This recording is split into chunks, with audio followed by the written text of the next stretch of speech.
My name is Ardalan Khosrowpour. I'm the CEO and founder of OnSiteIQ. OnSiteIQ is a construction intelligence platform that works with real estate developers, private equity firms, and lenders to help them document their projects, monitor progress, and then verify payments. All right, and so let's jump into this. Obviously, there's a shortage of supply.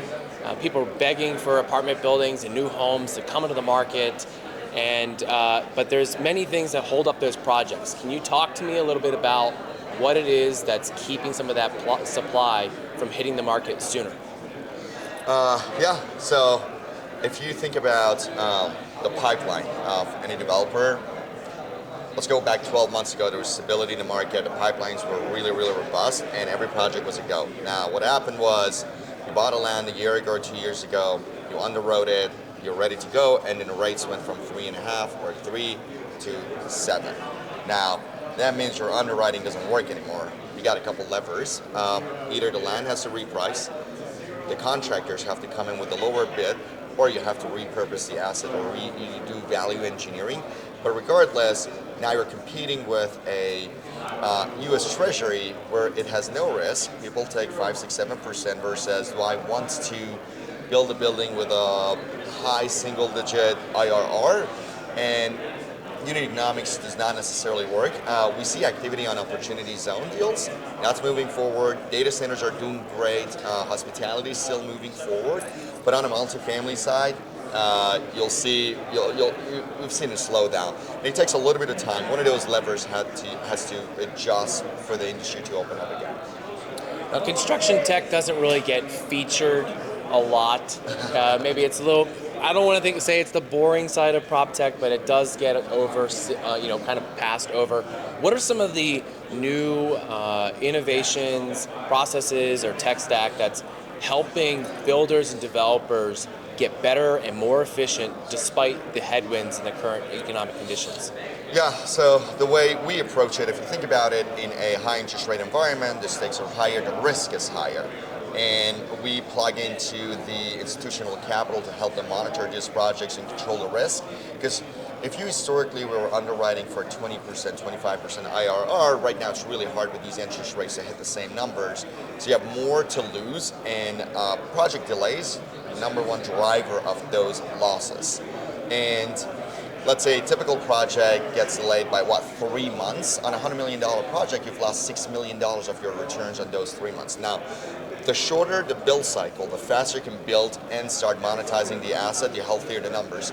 So if you're running your projects loosey-goosey before and it was okay because the capital was really cheap, now you can't afford to do that anymore. So that's one thing. The other side, we've seen really good technologies coming around on the underwriting side, right? Finding the deal, finding the land, rezoning, permitting, expediting that side of the development process. So right now, there's not much you can do with capital because the cost of capital is high. You can work on the timeline and compressing the cycle time to improve your return profile on your assets. And final question here, you guys are a construction tech company. You're obviously aware of some of the other things that are on the market. Are developers and those that are doing large build projects, think some of the publicly traded companies, are they opening up more to tech innovations? Are the barriers coming down? Or is it still pretty tough out there getting to get construction to embrace some of the new technologies and innovations? Yeah, very good question. So the industry, in my opinion, falls into two categories. The teams that are fully integrated and they have their construction team in-house, so they're developers / construction. And then you have pure developers, which are financial investors, right? And to use an example, Toll Brothers, apartment living, financial investor, right? They have a construction team in-house, but they hire a third-party contractor. We work directly with the developers, and developers themselves are actually very forward-looking, and they like technology that enables and drives value. Think about risk control, think about compressing the cycle time.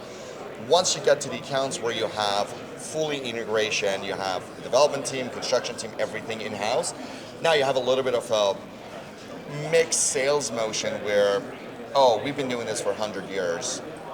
How will the technology change our processes? Run a job site every day. How would the technology enhance my day-to-day?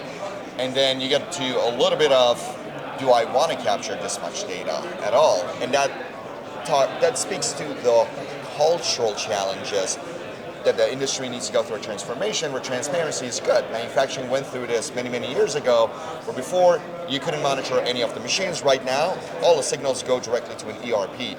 Every single item that moves through a conveyor belt is being monitored. So it takes time. It's a work in progress. We'll get there. Thank you so much for stopping by and sharing some of your insights into construction tech and some of the trends currently impacting the industry. Thank you for having me.